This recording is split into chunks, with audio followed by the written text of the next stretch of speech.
Alright guys, I've only got like 20 minutes, so I'm going to get in some sculpting on this large elephant pendant. This is my baby right here. Really, really in love with this piece. I love, big statement pieces. So I'm trying to turn the camera around so you can see. This is a little amulet that I have, and it's of course like, 2.5 times the size of that. So that's where that would rest. And I'm going to paint this with a rusted iron. I've already shaken it up in the container. So I can just go ahead and get right to work. And once again, oh, I should have showed you what it looked like first. Ty, come here and plug this lamp in for me, please. So this is what the rusted iron looks like. Hopefully you can see that. Did you just feed him? Yeah. Okay. Yeah, he really wants to play. I'm waiting for the light to come on, guys, so I can show you what it looks like. All right, hopefully you can see that a little bit better. And no, elephants aren't really brown, they're gray.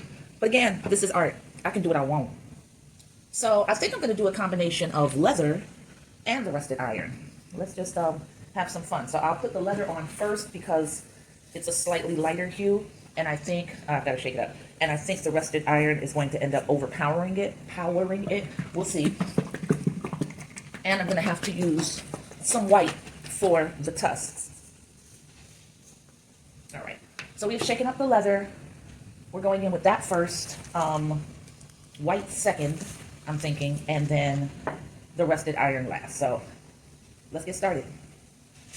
Ooh, that is dark and will not dry to that color at all. It may not even, not dry, fire. It may not even fire to the color of the picture that's on the outside of the label. That's what you gamble with. You'll just see what comes out. But as I've said many times before, the great thing is we're not married to anything if we end up not liking the color that it comes out of the kiln. There is a product, was a product called Dixie Belle Slick Stick that has since been done away with and changed to the name Bonding Boss. I still have the container that says Slick Stick. And you're able to paint right over a glossy or glass-like surface with that. Let it cure for a while. I'd recommend, they say 48 hours. I let mine cure for like a week. I just don't want there to be any chance of lifting.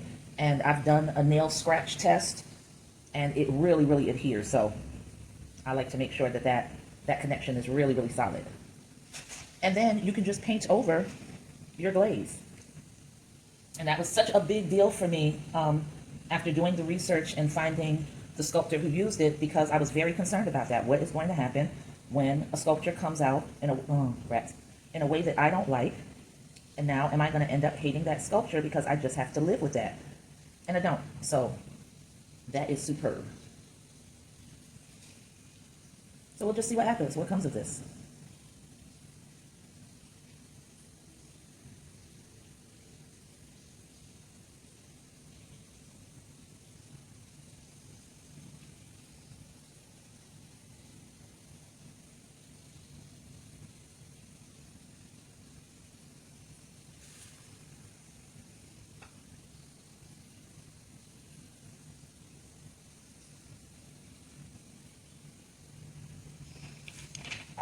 I'll pull this camera a little bit closer.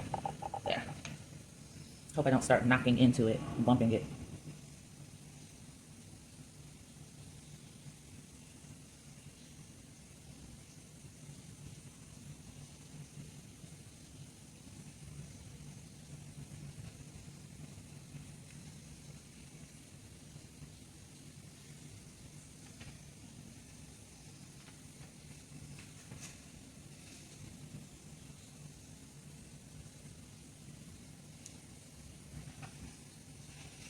Got sloppy, touched an area that I did not want to touch.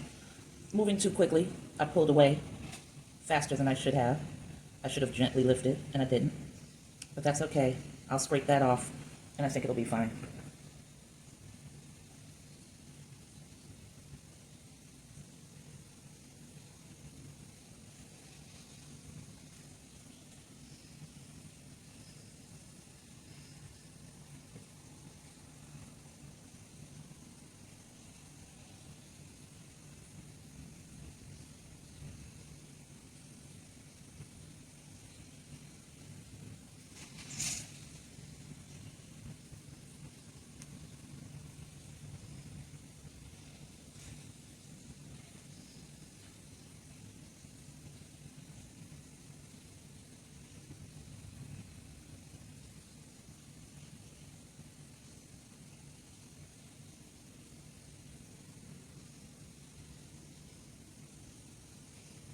I told you before, I apply generously.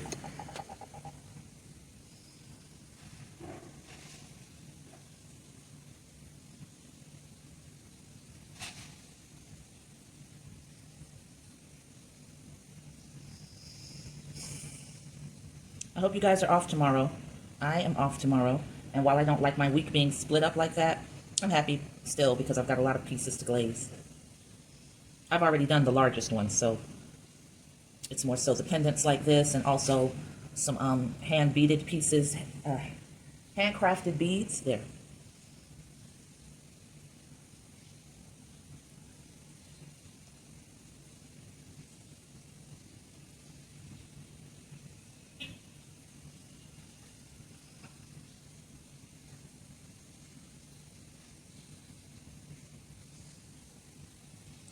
So this is one coat of the leather, the first coat that I'm applying. There will be 3 coats of each: the leather, the rusted iron, and the white.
And this is crazy, but that's really all I have time for.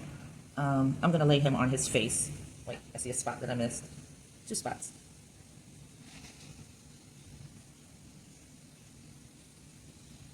Three spots, 4 spots. I like to have that coverage looking real solid.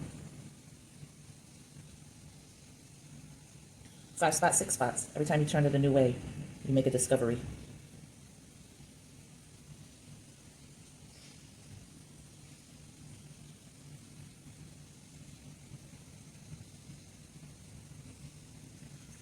Clean this brush off really, really well. And I'm going to go ahead and pack it in because I only have like 10 minutes. And it's no sense in even getting into a second coat right now because that's going to eat those 10 minutes up. And I don't want to get back late because I've got to cover for someone in the front. And you got to be considerate of other people. As much as I want to get swept away and swallowed up in this, I can't. So this is all we had time for. And we are calling this at 13 minutes. I can go ahead and put it down on this side now. Anyway, let me show you real quick. That's what the glaze looks like right now. It's not going to be gray at all. It's a very leather tan sort of look with some dark accents. So when I come back home tonight, I'll be able to apply the second and the third coat, and then I'll go in with the white. And as always, I thank you so much for hanging in there with me. I really appreciate y'all, and I'll catch you on the flip side. Peace.